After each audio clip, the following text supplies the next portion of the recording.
Welcome everyone. আজকের একটা খুবই স্পেসিফিক একটা আলোচনায় আমাদের সাথে যুক্ত আছেন গৌরাঙ্গ স্যার। স্যারের সাথে আলোচনার আজকের টপিক হবে যে কিভাবে আমরা লাইফে যে জিনিসটা পেতে চাই সেটার জন্য আমরা খুবই ডিটারমাইন্ড, ফোকাস থেকে লম্বা সময় লেগে থাকতে পারি, যাতে আমরা আমাদের গোল বা টার্গেটটা অ্যাচিভ না হওয়া পর্যন্ত একদম কাঁঠালের আঠার মতো লেগে থাকতে পারি। সেটা রিলেটেড স্যারের পার্সোনাল লাইফের খুবই একটা ইন্টারেস্টিং জার্নি আছে এবং স্যারের ডেফিনেটলি অনেকগুলো দিক নির্দেশনা আছে, সেগুলো সম্পর্কে আমরা বিস্তারিত জানবো। সো প্রথমে স্যার যদি একটু ছোট করে আপনার পরিচয়টা আমাদের সামনে তুলে ধরেন। আমি গৌরাঙ্গ চন্দ্র দেবনাথ। বর্তমানে আমি একটা বেসরকারি বিশ্ববিদ্যালয়ে শিক্ষকতা করছি। আর আমার শৈশব কেটেছে একবারই গ্রামে। তারপর কলেজ একবার এসছিলাম ঢাকায়, তারপরে I been back to my village again. তারপর ওইখান থেকে ইন্টারমিডিয়েট পাস করে আমি ঢাকা ইউনিভার্সিটিতে পড়াশোনা করি। বিবিএ করেছি ঢাকা ইউনিভার্সিটি ম্যানেজমেন্ট স্টাডিজ থেকে, এমবিএ করেছি এইচআরএম থেকে, একই department management studies, business faculty. তারপর I been in Britain 2007 to 2010। ওই 3 বছর আমি একটা পিজিডি করেছি। তারপরে আমি আবার একটা এমবিএ করেছি international business. Then I been back to my country in 2010 and I been started my journey as a lecturer for a private university, and I worked almost 10 years for that particular university. Now I'm working for the another university. And in between 2010 to 2020, I even started my PhD in 2015. I completed my PhD 2019. So এই এতটুকুই আমি পড়াচ্ছি। আর একবারে ছোটবেলা থেকে যদি বলি যে পড়াশোনার, আমাকে অনেকে জিজ্ঞাসা করে যে আমি অন্য কোনো চাকরি কেন করিনি। যেমন আমরা যখন পাশ করেছি 2005-06 সালে ঢাকা ইউনিভার্সিটি থেকে, তখন কিন্তু এত মারমার কাটকাট ছিল না মানে বিসিএস এর জন্য।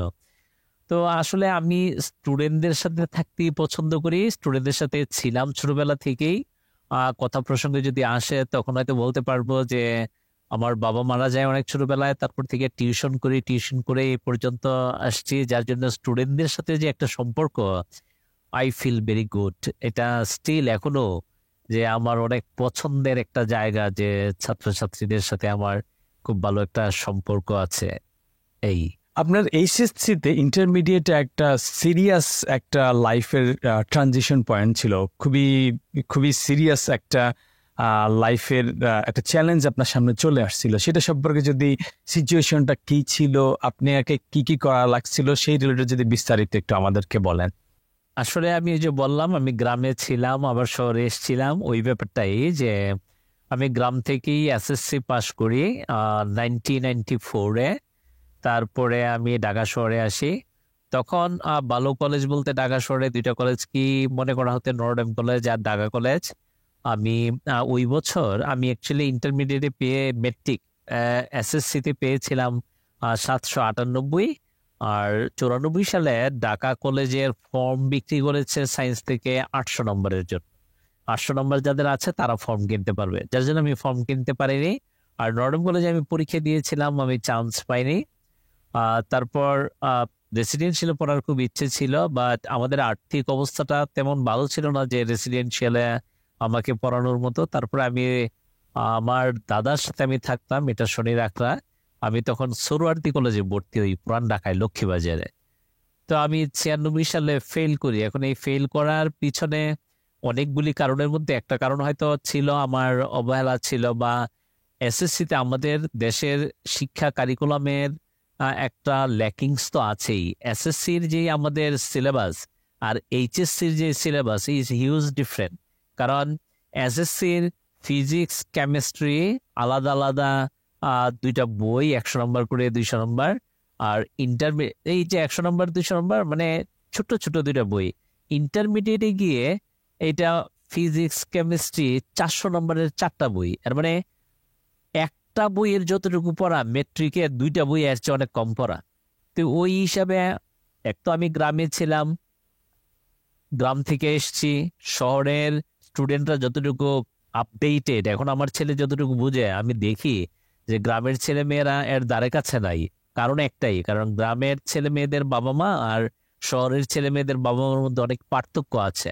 এখন এক্সেপশনাল আপনি দুই একটা বের করতে পারবেন, যে গ্রামের কারো কারোর বাবা মা ও মানে অনেক কেয়ার করে, ওই এক্সেপশনাল ইজ নট এক্সাম্পল। এখন ওই এক্সেপশনাল চিন্তা করে লাভ নেই।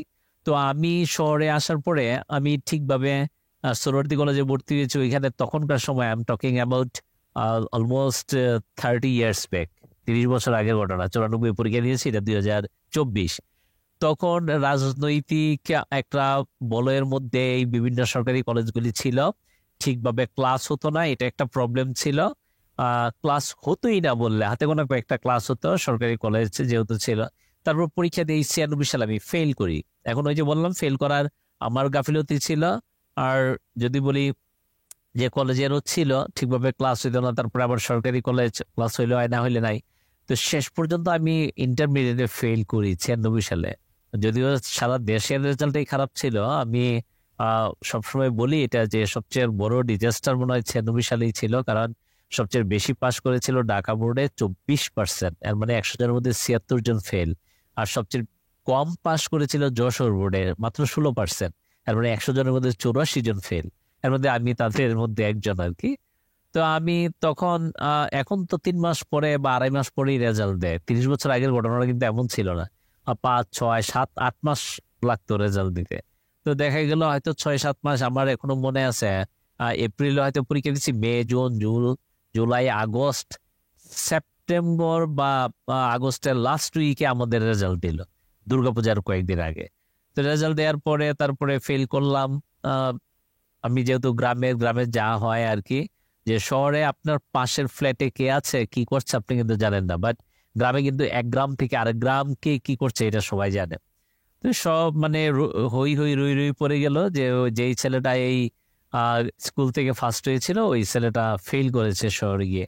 তো এরপরে 97 সালে আবার পরীক্ষা দিব কিনা এটা নিয়ে একটা এক ধরনের দ্বিধাদ্বন্দ্ব ছিল। তারপরে 97 সালে আবার পরীক্ষা দিলাম, 97 সালে আমি আবার ফেল করলাম। তো ফেল করার পরে এইবার তো আর মুখ দেখানোর জায়গা নাই আসলে।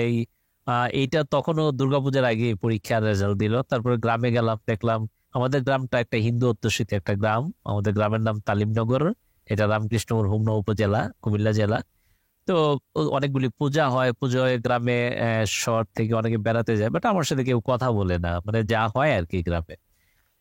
তো তখন আমার ফ্যামিলি থেকে আত্মীয় স্বজন সবারই একটা যে আমার আর পড়াশোনা করার দরকার নাই, আমাকে বিদেশে পাঠানো হবে, ফ্যামিলির জন্য যদি একটু ইনকাম করা যায় ওইটা ভালো।